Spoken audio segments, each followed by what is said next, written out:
আগামী ফেব্রুয়ারির ১২ তারিখে হতে যাচ্ছে বহুল প্রতীক্ষিত আসন্ন জাতীয় সংসদ নির্বাচন। তাই তো অন্যান্য প্রার্থীর মতো নির্বাচনী প্রচারণা সভায় ব্যস্ত সময় পার করছেন কক্সবাজার ৪ আসনের বিএনপির মনোনীত প্রার্থী।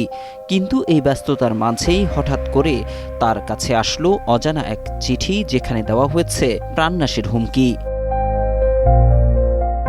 কক্সবাজার ৪ উখিয়া টেকনাফ আসনে বিএনপির মনোনীত প্রার্থী ও জেলা বিএনপির সভাপতি শাহজাহান চৌধুরীকে শরীফ ওসমান হাদির মতো গুলি করে হত্যার হুমকি দেওয়া হয়েছে। বলা হয়েছে, নির্বাচন থেকে সরে না দাঁড়ালে তাকে শরীফ ওসমান হাদির মতো পরিণতি ভোগ করতে হবে। তবে অজ্ঞাত পরিচয়ে দেওয়া এই চিঠিতে লেখা রয়েছে ব্যাটালিয়ন ৭১।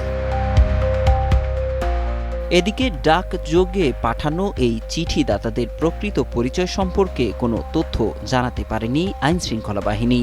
শুধু চিঠি নয়, এর সঙ্গে পাঠানো হয়েছে সাদা কাপড়ের কাফনও। চিঠিতে লেখা হয়, আসসালামু আলাইকুম, আশা করি নির্বাচন নিয়ে ব্যস্ত আছেন। আপনার নিকট অনুরোধ রইল, আপনি আসন্ন জাতীয় সংসদ নির্বাচনে অংশগ্রহণ করা থেকে বিরত থাকুন, অন্যথায় পরিণতি শরীফ ওসমান হাদির মতো হবে। বিএনপির এই প্রার্থীকে উদ্দেশ্য করে লেখা চিঠিতে আরও বলা হয়েছে, আশা করি বুঝতে পেরেছেন, আপনি ২৪ ঘন্টা আমাদের কিলিং স্কোয়াডের নজরদারিতে আছেন। আপনার জন্য একটি কাফনের কাপড় উপহার হিসেবে পাঠালাম। তবে চিঠিটির শেষে মুমিনুল আলম নামে একজনের নাম আছে। তাকে ব্যাটালিয়ন ৭১-এর আঞ্চলিক কোঅর্ডিনেটর কক্সবাজার হিসেবে পরিচয় করিয়ে দেওয়া হয়েছে। এদিকে প্রাণনাশের হুমকির চিঠি পেয়ে থানায় জিডি করা হয়েছে বলে জানান বিএনপির প্রার্থী শাহজাহান চৌধুরী। আজকে আমি একটা চিঠি হস্তান্তর আমাকে দিয়েছে পোস্ট অফিসের মাধ্যমে। চিঠির লেখক হচ্ছে মুমিনুল আলম, আঞ্চলিক কোঅর্ডিনেটর, ব্যাটালিয়ন ৭১, কক্সবাজার। চিঠিতে উনি উল্লেখ করেছেন, আমি সংসদ সদস্য নির্বাচনে অংশগ্রহণ করছি, সেখানে যাতে বিরত থাকি নির্বাচন থেকে।